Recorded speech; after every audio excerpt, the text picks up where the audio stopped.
Silakan Bu Elsa.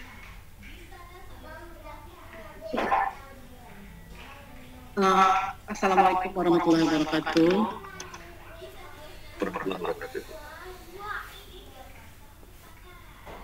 Bapak dosen yang saya hormati, di sini ada yang saya hormati. Selamat berjumpa Pak untuk yang pertama kalinya. Baiklah, sharing pengalaman ya Pak Subhan. Ya. Sekaligus diskusi kita tentang modul yang terjadi secara asinkronus sebelumnya ini tadi. Silakan Bu Elsa. Ini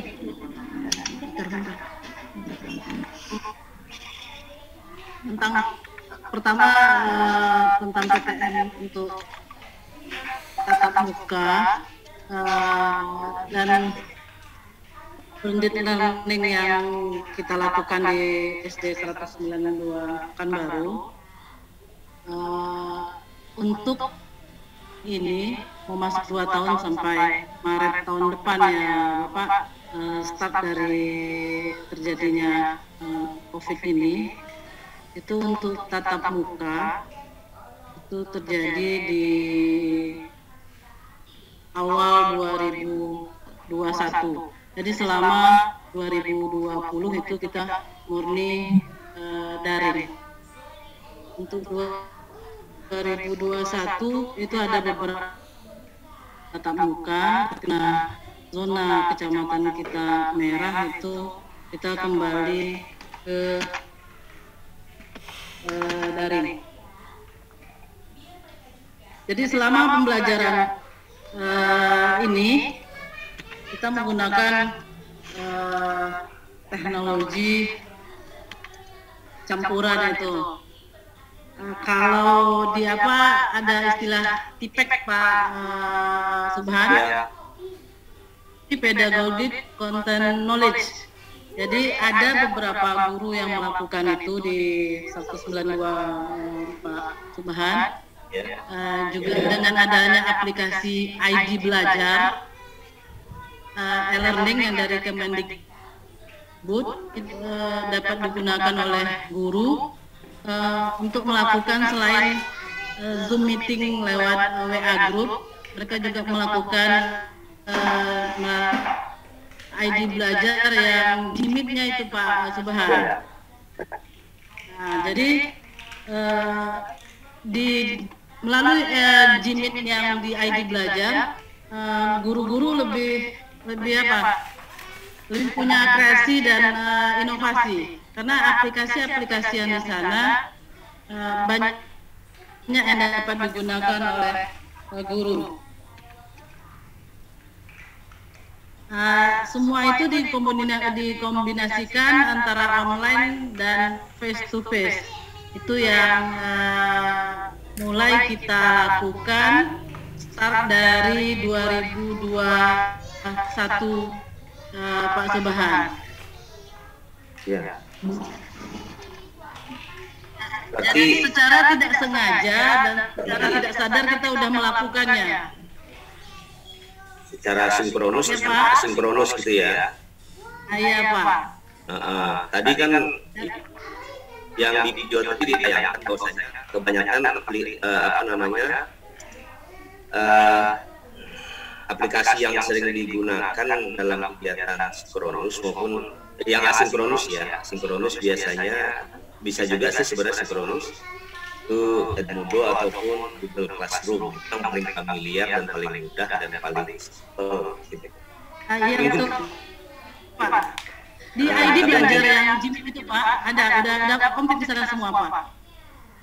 Jadi ya di Google Classroom-nya ada di sana. Setelah komplit semua Pak. Jadi guru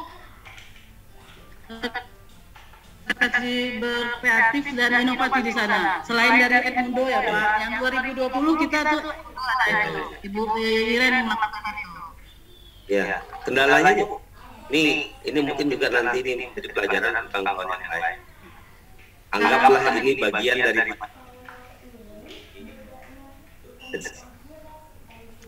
Terputus Pak saya. Kalau kendala, ini kendala, bicara kendala Pak, banyak sekali kendala yang dihadapi. Kalau kendala Pak, salah satunya pertama sekali tidak semua guru melakukan itu yang poin pertama sekali kan Pak. Itu buka kartu soalnya itu Pak Subhan. Nanti bilang semua nanti salah ya Pak Subhan, ini saya yang buka kartu pribadi saya sendiri. Bentar Pak, saya ubah background saya dulu Pak. Ya nggak apa-apa. Nah gitu aja lah. Nah ini tadi yang mukanya Pak. Yang pertama sekali tidak semua guru melakukan itu buka kartu saya pertama Pak. Tidak semua guru bisa IT kan Pak. Terus benar. Semua guru punya kemauan. Jadi kepala sekolah udah punya kemauan nih Pak. Guru tidak, kita udah berkorban, guru tidak, kan tidak semua guru yang memang mungkin salah satu strategi apa yang akan saya lakukan untuk bisa semua guru melakukan itu. Tapi sepanjang 2020-2021 ke ujung alhamdulillah udah mulai ada perubahan. Mungkin kemarin 2020 25% Pak, sekarang udah masuk 70%-nya. Sisa 30% guru. Yang kedua, faktor sinyal. Kalau wifi kita sekolah punya. Sebelumnya kita juga mengadakan dari dana BOS untuk pakai pulsa untuk guru. Itu khusus untuk guru pertama Pak, kalau wifi. Tapi yang kedua faktor sinyal. Sinyal juga susah, kadang-kadang hilang timbul. Jadi guru juga susah untuk melakukan Gmeet, Google Classroom atau segala macamnya ke siswa. Yang ketiga itu dari siswanya sendiri. Nah, sama contohnya saya kan Pak punya anak Pak Subhan. Anak saya sekolah di SDIT, diajak ustazahnya Google Meet jam 8 handphonenya saya bawa. Handphonenya kan saya yang bawa di sekolah Pak Subhan. Nah jadi saya bilang ustazah off dulu, saya nggak bisa. Orang tua banyak yang seperti itu. Mereka bekerja, kadang-kala itu yang jadi kendala kita. Jadi tidak semua murid dapat melakukan itu atau mengikuti kegiatan itu. Dari 39 murid, contohnya saya kemarin kita ada lakukan Gmeet, saya masuk juga Pak Subhan di dalam Gmeet tersebut. 39 murid, ini contoh kasus Bu Iren, Gusti Maharani yang kamat saya, masuk ke kelasnya 6A itu 39, yang bisa itu confirm iyanya Gmeet saat itu 15. Oh gitu ya. Nah itu kendalanya Pak. Orang tua murid yang susah kita rangkul karena mereka bekerja, handphonenya mereka bawa. Kadang-kala handphone satu untuk bersama. Nah, yang kadang-kala nggak ada pulsa Bu. Nah, itu. Ya. Itu kendalanya itu. Kadang jaringan, kadang kuota, kadang HP bersama. Kalau bersama kadang-kadang orang tua pasti kok sudah punya Android dia. Iya. Itu di situ. Yang 15 kemarin tuh Pak Subhan kena kendalanya akhirnya kita bisa kan kegiatan PJJ ini bisa sinkronus, bisa asinkronus. Yang kita lakukan sekarang ini kan sinkronus ya. Mungkin kalau asinkronus mungkin bisa, kalau dalam pembelajaran ya mungkin bisa tinggal kirim link Google Drive bisa. Atau ya betul. Atau kalau dalam asesmen penilaian, mungkin kan kelas 1 atau kelas 2 atau kelas 3 seragam ya. Google Form-nya dibuat oleh satu orang guru, tapi itu di-share misalnya untuk semua sekolah, sehingga soalnya semuanya merata, misalnya dalam pilihan ganda semua misalnya. Itu kan lebih mudah kan, dan dia asinkron dan waktunya bisa ditentukan, misalnya tuh dari pagi ini sampai nanti malam. Orang tua yang kerja paksa malam, atau mungkin mengerjakan malam hari saja. orang tua kan malam hari ada di rumah biasanya. Wali orang tuanya nongkrong keluar kopi malam-malam. Kalau yang untuk itu udah kita lakukan Pak Subhan. Alhamdulillah ya. Cara yang misalnya lewat foto WA atau kirim link udah. Kadang-kadang kan anak-anak juga kita juga rindu ketemu sama anak-anak ya. Itu yang strategi yang lainnya yang untuk tatap mukanya. Yang kalau yang umum udah, insya Allah udah. Berarti ujiannya pakai Google. Ada yang pakai Google Form, ada yang tidak punya. Kita kan ada juga yang tidak punya WA, yang tidak punya handphone itu jemput ke sekolah Pak Subhan. Oh iya. Berarti ada bisa Google Form, ada. Jadi asesmennya blended juga. Iya, soalnya karena kan tidak semua orang tua murid punya handphone. Ada satu orang tua murid saya Pak Subhan yang tidak punya handphone sama sekali. Sama sekali tidak punya. Jadi dia Senin datang, Sabtu datang gitu. Wajib Senin datang, Sabtu datang orang tua muridnya. Nah, itu yang dari saya Pak Subhan. Oke, terima kasih Bu Else. Banyak gambaran yang disampaikan oleh Bu Else dan menjadi diskusi dan menjadi perhatian kita juga mungkin menjadi tugas kita bersama untuk menemukan solusinya. Jadi blended ini ternyata bisa menjadi solusi bagi kita untuk dalam pembelajaran dalam situasi seperti ini. Kita minta lagi ini dari MI lah, perwakilan dari MI. Siapa kira-kira ada perwakilan dari MI? Sebelum kita tunjuk. Darul Ulum gimana Pak Firdaus? Ya Pak Wali, mewakili MI Pak Wali.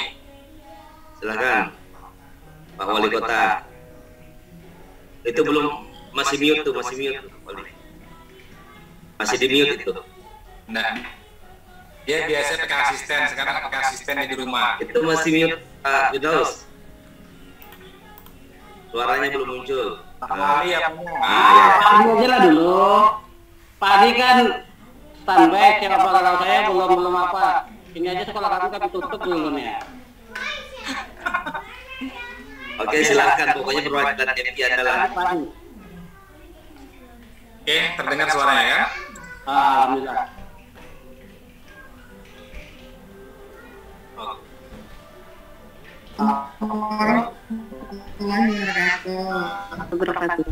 Tapi kepada Pak Subhan dan Bapak Ibu kepala madrasah dan kepala sekolah yang tergabung di Mitra Tanuto.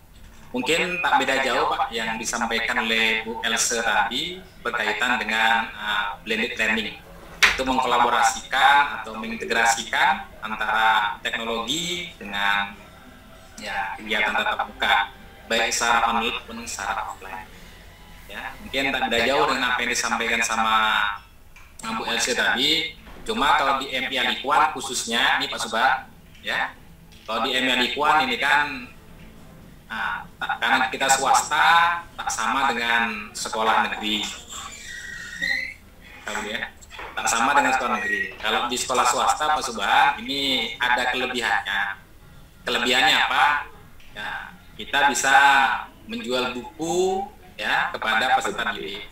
Sehingga kita sebelum COVID ini terjadi Pak Subhan, ya ibaratkan kita udah ngambil start duluan, artinya di awal kita masuk tanggal 12, itu memang saya sudah pasang badan terlebih dahulu untuk mensiasati apabila nanti terjadi ya PPKM, karena sudah dapat informasi dari tingkat pusat akan dilaksanakan PPKM, yaitu PPKM level 4. Artinya sangat terbatas sekali untuk kita melaksanakan kegiatan tatap muka. Kalau ambil langkah pertama kemarin kita sediakan buku, baik buku cetak maupun buku LKS untuk menunjang siswa kita belajar di rumah. Karena kalau melalui online ini kan hanya materi. Kalau sekarang memang kita masih ada juga menerapkan sistem namanya ya menggunakan media, memberikan ya penjelasan materi. Setiap guru kita perintahkan, kita suruh untuk membuat materi dalam bentuk ya video pendek, yang dimana video tersebut nanti akan dilihat oleh anak, dan nanti anak akan mengerjakan soal tersebut di buku cetak maupun buku LKS, sehingga mengkombinasikan antara buku LKS dengan buku cetak, sehingga anak-anak juga dia tidak ketinggalan materi, ya. Karena kalau media ini Pak Subhan, kalau sama kita kirim video, hampir rata-rata siswa dia tidak paham dengan adanya video yang dikirim ternyata tidak begitu efektif, ya kan? Nah, makanya yang lebih efektif lagi ketika siswa kita akan langsung di buku tulis atau buku cetak. Makanya setiap siswa kita wajibkan beli buku cetak dan buku LKS. Sehingga itu salah satu terobosan kita ya untuk mengurangi ketidakpahaman siswa dalam materi. Karena memang kita kalau ujian Pak Subhan, alhamdulillah Subhan kita senantiasa laksanakan di sekolah, ya jarang kita laksanakan di rumah, ya anak-anak jemput soal nanti dikerjakan di rumah, nah, itu belum kita laksanakan Pak Subhan, ya karena pernah kita laksanakan 19 awal-awal COVID dulu pernah terjadi kita laksanakan ujiannya dilaksanakan di rumah masing-masing. Apa yang terjadi? Wah, memang luar biasa, ya kan? Anak yang tidak juara pun, ya, nilainya semua melambung. Untuk mendapatkan nilai 80 sangat susah sekali, ya kan? Makanya kita inisiatif bagaimana supaya memang betul-betul anak yang mengerjakan, betul-betul anak yang melaksanakan ujian. Maka kalau kita Pak Subhan ya, karena COVID ini kan tidak tahu sampai kapan, ya, berakhirnya juga kita tidak tahu. Ya, mungkin blended learning ini salah satu ya jalan keluar atau alternatif yang harus kita terapkan di setiap sekolah maupun madrasah yang ada di Kota Pekanbaru. Itu sih gambarannya Pak Subhan. Kalau tidak salah Jalan Ikhwan sudah pernah diajarkan kemarin pelatihan kuis. Kuis itu sangat menarik sebenarnya. Kalau kita juga sudah coba Pak Subhan, kayak saya sendiri kita sudah menerapkan juga. Ada kalanya orang tua yang lebih tertarik dengan IT, kita buatkan Pak Subhan. Kita ada juga sebagian guru kita sudah membuat namanya modul sendiri dalam bentuk e-learning. Ya, kita sudah coba Pak Subhan di ML Ikhwan, kita coba untuk bagaimana caranya meningkatkan ya pembelajaran, ya kan, supaya tidak hanya menggunakan cetak, tapi kita menggunakan media. Makanya kita guru membuat namanya modul dalam bentuk e-learning. Dan nanti e-learning tersebut kita kirimkan ya isinya, ya kan, kayak linknya kita kirimkan kepada orang tua. Jadi orang tua bisa menggunakan itu. Jadi tidak harus dia di rumah. Jadi ketika kondisi kayak ini kita menyikapi karena kondisinya makin parah, tidak boleh anak-anak kumpul. Nah, kalau kemarin masih mending lah, kita masih bisa melaksanakan kegiatan tatap muka terbatas. Dari 30 siswa kita hadirkan 10 seorang siswa. Tapi saat ini memang kita agak minim, tak boleh diizinkan. Maka kita mensiasati membuat namanya e-learning. E-learning ini Pak Subhan kita kombinasikan supaya seperti bahan permainan. Ya, kita kirimkan ke orang tua, nanti orang tua ngisi di e-learning itu lebih simpel. Nanti kita tahu juga bagaimana mengisi kekosongan anak, bukan hanya dengan buku cetak atau buku LKS, tapi kita juga orang tua yang mungkin ya ingin mengetahui, ya kan, karena orang kadang mengenai kesibukan, kita juga sediakan dalam bentuk modul e-learning. Ini baru uji coba Pak Subhan, yang mudah-mudahan nanti kita juga buat soal-soal dalam bentuk e-learning. Di situ juga lengkap, dan nanti kita akan buat link juga bagaimana caranya anak bisa mengerjakan secara online langsung. Itu udah pernah kita coba juga melalui video, kita kirimkan linknya, anak-anak ngerjakan langsung Pak Subhan. Kayak model kuis, waktu kita batasi langsung nilai keluar, jadi kayak permainan. Kita juga pernah coba untuk membuat itu. Waktu kita kasih 20 menit, nanti anak ngerjakan. Ya, buat lewat dari 20 menit, maka dia hilang. Nah, itu udah kita coba Pak Subhan. Ya kan? Ya, aplikasi ya. Kita bagaimana kolaborasikan antara media dengan ya sistem yang ada di sekolah tentu. Ya, pakai platform Kahoot atau Quizizz ya. Iya. Oke. Sudah pernah kita coba itu. Tapi memang main dulu. Nah, waktu Bu Meli ngajarkan itu, kita coba Pak Subhan, ternyata ya efektif juga sih. Mudah-mudahan nanti bisa disempurnakan oleh guru-guru nanti dalam kegiatan sinkronus di modul pembelajaran ya. Nanti sinkronus modul pembelajaran. Ini modul kita ini di MBS yang di pembelajaran, mudah-mudahan itu nanti sudah dilengkapi lagi blended learningnya di sana. Nah, kita di sini memang blended learning yang kita di sini adalah sekedar kita mengetahui atau pemahaman dasar tentang blended learning, sehingga kita bisa setidaknya mengetahui apa yang oleh guru dan kita bisa membuat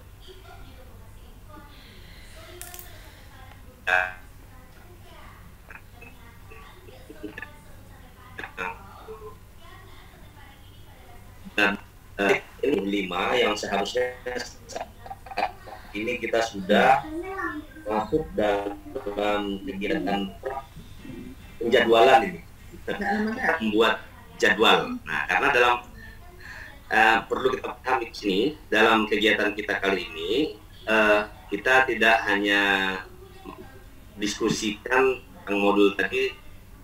Nah ini ya,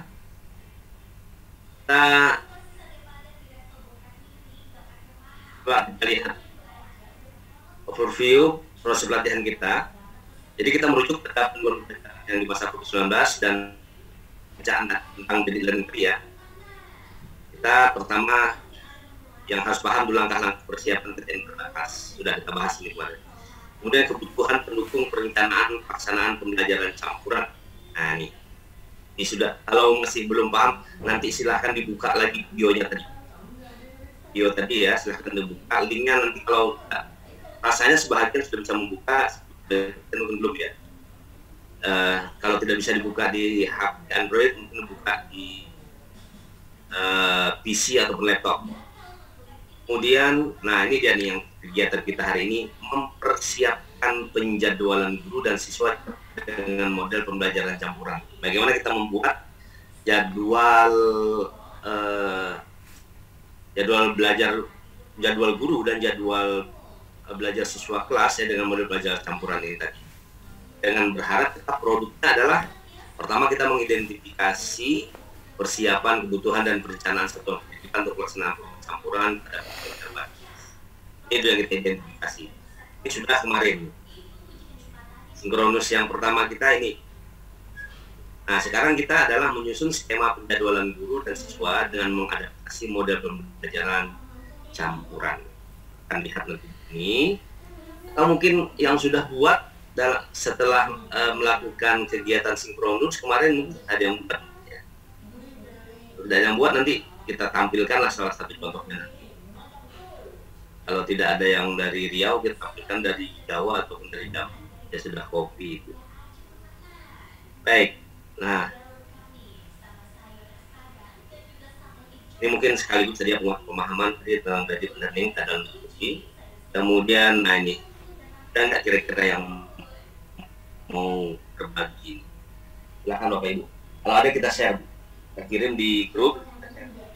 Wah, jadwal terkait dengan jadwal tadi. Terkait dengan jadwal Ibu. Nah ini.